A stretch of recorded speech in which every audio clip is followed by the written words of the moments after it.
ಅಂತಾರಾಷ್ಟ್ರೀಯ ಬಾಲ ಕಾರ್ಮಿಕ ಪದ್ಧತಿ ವಿರೋಧಿ ದಿನಾಚರಣೆ ಅಂಗವಾಗಿ ಡಾನ್ ಬಾಸ್ಕೋ ಬಾಲ ಕಾರ್ಮಿಕ ಮಿಷನ್ ಬ್ರೆಡ್ಸ್ ಸಂಸ್ಥೆ ಜಿಲ್ಲಾ ಕಾನೂನು ಸೇವಾ ಪ್ರಾಧಿಕಾರ ಹಾಗೂ ವಕೀಲರ ಸಂಘದಿಂದ ವಾಕ್ಥಾನ್ ಕಾರ್ಯಕ್ರಮ ಹಮ್ಮಿಕೊಳ್ಳಲಾಗಿತ್ತು. ನಗರದ ಡಾನ್ ಬಾಸ್ಕೋ ಸಂಸ್ಥೆಯ ಆವರಣದಿಂದ ರೈಲ್ವೆ ನಿಲ್ದಾಣದವರೆಗೆ ವಾಕ್ಥಾನ್ ಹಮ್ಮಿಕೊಂಡಿದ್ದು, ನೂರಾರು ಜನ ವಿದ್ಯಾರ್ಥಿಗಳು ವಾಕ್ಥಾನ್ನಲ್ಲಿ ಪಾಲ್ಗೊಂಡು ಬಾಲ ಕಾರ್ಮಿಕ ಪದ್ಧತಿ ವಿರುದ್ಧ ಘೋಷಣೆ ಕೂಗಿದರು.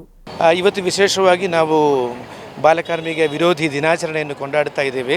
ಅದರ 4ನೇ ತಾರೀಕಿತ್ತು, ಇವತ್ತು 15ನೇ ತಾರೀಕು. ಅದನ್ನು ಇಲ್ಲಿ ವಾಕಥಾನ್ ಮೂಲಕ ನಾವು ಅದನ್ನು ಕೊಂಡಾಡೋಕ್ಕೆ ಇಷ್ಟಪಡ್ತಾ ಇದ್ದೀವಿ. ಈ ವರ್ಷ ವಿಶೇಷವಾಗಿ ಮಕ್ಕಳು ಕೆಲಸ ಮಾಡಬಾರದು ಮತ್ತು ದುಡಿಯಬಾರದು. ಆ ವಯಸ್ಸಿನಲ್ಲಿ ಅವರ ಆರೋಗ್ಯ, ಅವರ ಮಾನಸಿಕ ಶಕ್ತಿ ಮತ್ತು ಅವರ ಸಾಮಾಜಿಕ ಬೆಳವಣಿಗೆ ಅದೆಲ್ಲ ಪ್ರೋತ್ಸಾಹ ನೀಡಬೇಕು ಎಂದ ನಿಟ್ಟಿನಲ್ಲಿ ಈ ಒಂದು walkathon exercise, walking, marathon, running ಇದೆಲ್ಲ ಪ್ರೋತ್ಸಾಹ ಮಾಡೋಕ್ಕೆ ನಾವು ಬಯಸ್ತಾ ಇದ್ದೇವೆ.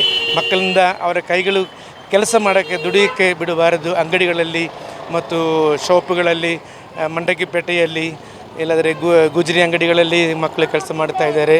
ಅವರ ಭವಿಷ್ಯ ನಾವು ಚೂಟುವಂಥ ಒಂದು ಪರಿಸ್ಥಿತಿ ನಾವು ಹಲವಾರು ಕಡೆ ಕಂಡು ಬರ್ತಾ ಇದ್ದೇವೆ. ಆ ನಿಟ್ಟಿನಲ್ಲಿ ಬಾಲಕಾರ್ಮಿಕ ಮಕ್ಕಳ ವಿರೋಧಿ ದಿನಾಚರಣೆ ಇವತ್ತು ನಾವು ಈ ವಿಶೇಷವಾಗಿ ಡಾನ್ ಬಾಸ್ಕೋ ಸಂಸ್ಥೆಯ ಮೂಲಕ